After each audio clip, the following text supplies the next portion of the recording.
दो नन्ही चिड़ियाँ गुनगुन और चुनमुन बहुत अच्छी सहेलियाँ थीं।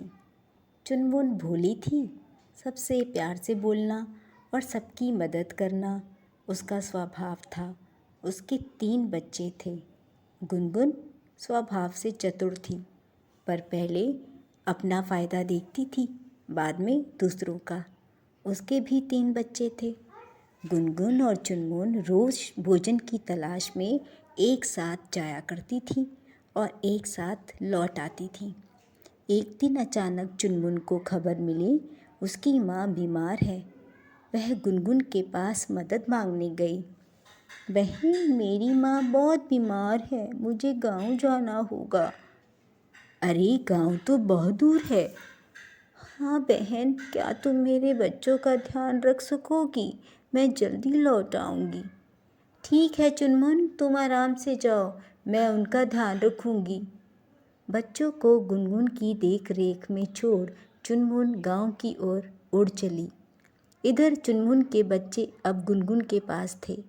पहले दिन तो गुनगुन ने चुनमुन के बच्चों को अच्छी तरह से रखा, अपने बच्चों की तरह देखभाल की, मगर दूसरे दिन से वह लापरवाह बन गई।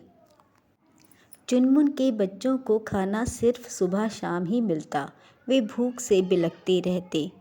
मौसी, आप तो सिर्फ अपने बच्चों को ही खिलाती हो, हम तो भूखे ही रह जाते हैं। आप हमें अकेला छोड़ देती हो, हमें डर लगता है। मैं बीमार हूँ, मुझे इतनी दौड़ धूप नहीं होती। तुम्हारी माँ आ जाएगी तो भर पेट खा लेना। कुछ दिनों के बाद चुनमुन वापस आ गई। बच्चों ने अपनी माँ को पूरा किस्सा सुनाया। मेरे प्यारे बच्चों, ऐसा नहीं कहते। सोचो, अगर गुनगुन मौसी ना होती तो मैं कैसे जा पाती। इस घटना के कुछ दिन बाद अचानक गुनगुन को बाहर जाना पड़ा। अब उसने चुनमुन से मदद मांगी। चुनमुन बहन, मुझे बाहर जाना है, कृपया मेरी मदद करो ना। हाँ हाँ बहन, तुम निश्चिंत होकर जाओ। गुनगुन 7 दिन के बाद लौटी। उसे बच्चों की चिंता हो रही थी। पता नहीं मेरे बच्चे कैसे होंगे, उन्हें खाना भी मिला होगा या नहीं। अगर मेरे बच्चे ठीक नहीं हुए तो मैं चुनमुन को छोड़ूंगी नहीं। गुनगुन सीधे चुनमुन के घर गई। वहाँ उसके बच्चे मज़े से खेल रहे थे। गुनगुन के बच्चों ने अपनी माँ पर कोई ध्यान नहीं दिया। अरे, बच्चे तो मज़े से खेल रहे हैं। गुनगुन के बच्चे खेल में इतने मगन थे कि गुनगुन ने कई बार उन्हें आवाज़ दी, पर उन्होंने अपनी माँ की तरफ नहीं देखा। माँ, तुम चलो, यहाँ हमें बड़ा मज़ा आ रहा है। चुनमुन मौसी भी आती होगी, हम उन्हीं के साथ आ जाएंगे। गुनगुन को यह समझते देर ना लगी कि चुनमुन ने उसके बच्चों की देखभाल बहुत अच्छे तरीके से की है।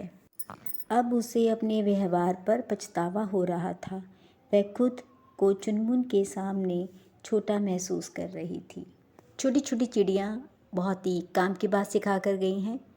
ऐसी कहानियाँ सुनना चाहते हैं तो सब्सक्राइब कीजिए, लाइक कीजिए, कमेंट्स कीजिए। इसे भी ज़रूरी है, अपना ख्याल रखना ना भूलें।